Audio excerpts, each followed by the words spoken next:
Bonsoir, messieurs, mesdames. Bienvenue dans notre soirée culturelle dit Nouvel An Monde.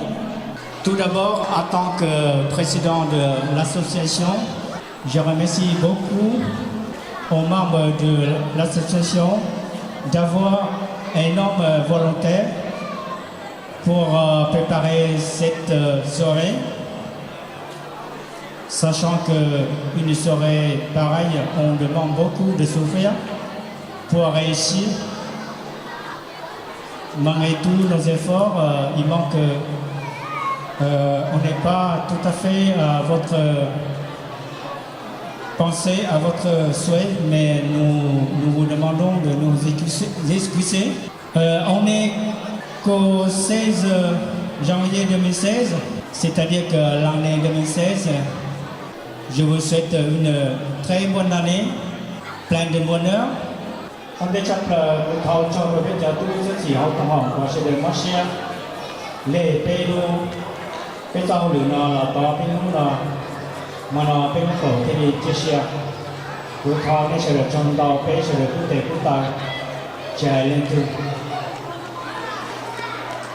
của thầu nó sẽ được trong thân thọ cháu và to vào lúc xa để nó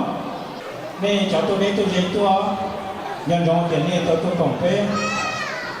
để cho nó bây giờ có nhau nó tỷ cổ trâu lên những tu sư chỉ nhau trong áp của trong nó chủ chỉ chia hả và cuộc thao còn nên sẽ đời bây giờ đời chúng một cái nó bay lên rồi một cái xin lu tôi giờ tư rồi cả tôi nhận đâu nhớ hồi nhiều lúc mà lúc chế còn mấy chút nhỏ năm thứ hai năm mấy chút nhỏ hai còn bây chỉ số mong gần chỉ ta nó bây giờ tôi đi tua bây làm bên trong ta bây còn một chế bây còn một chế bây một đứa mong muốn và